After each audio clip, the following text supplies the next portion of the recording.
एक पति अपनी पत्नी को लेकर आया।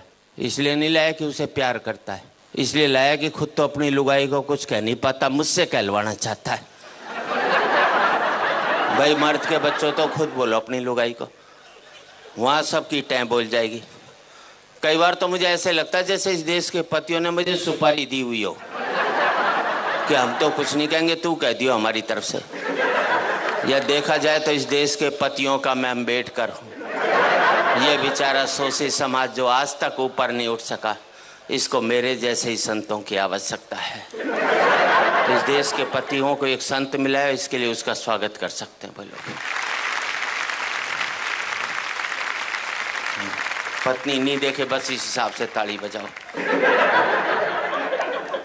और वैसे भी देखा जाए तो आजकल मार्केट में बहुत संत घूम रहे हैं, और दूसरे शब्द में कहूँ तो मार्केट वाले संत घूम रहे हैं।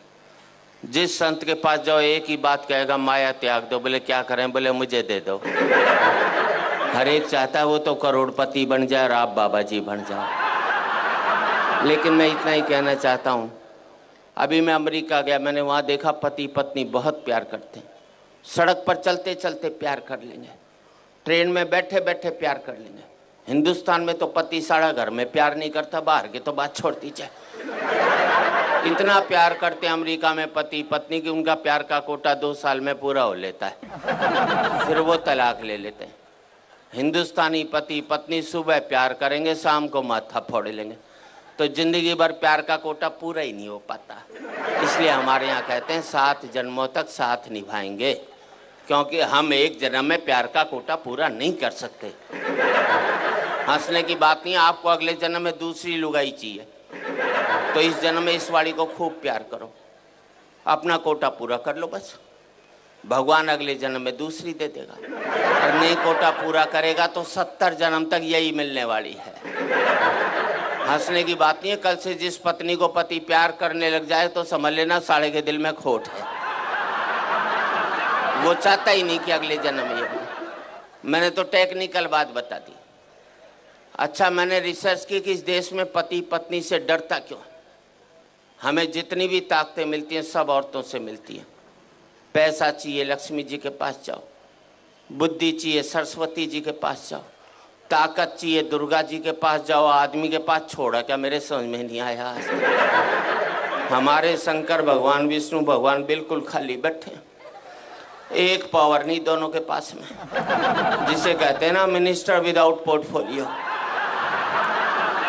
इसलिए एक जाकर बेचारा पहाड़ पर बैठ गया, और कपड़े भी कितने दिए पहनने को, देखो इसे, गले में सांप और डाल दिया।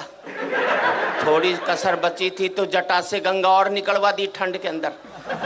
पीने को मांगा तो विष पिला दिया। ऐसे में आदमी तांडव नहीं करेगा तो क्या बांसुरी बजाएगा भाई? सीधी सी दूसरे को शेषनाग पर लिटा दिया, वो भी समुंदर में दूर दूर तक पीने का पानी भी नसीब नहीं हो सकता।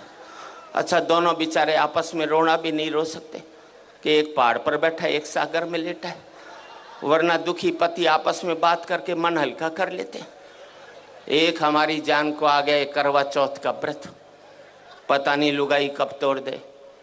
इधर व्रत टूटा उधर पति साफ, क्योंकि पति की जिंदगी के लिए रखा जाता है।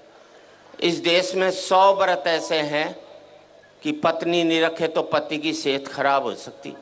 एक व्रतशाला ऐसा नहीं बनाया जो पति नहीं रखे तो लुगाई के जुखाम भी हो जाए। तो हम तो बल्ला भी नहीं निकाल सकते। अभी करवा चौथ को घराड़ी बोली सोने का सेट दिला, मैंने कहा मैं तो नहीं दिलाता। बोले व्रत तोड़ू के? अंदर से रोटी ले आई, बोले ला रहा है कि अभी खाऊं? मैंने प्राण जाएंगे, ले आया।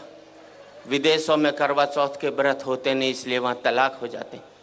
अभी मैंने ब्याह की 25वीं वर्षगांठ मनाई, अमेरिका में होता तो 25वीं लुगाई की मना रहा होता, करवा चौथ नहीं होता ना वहाँ।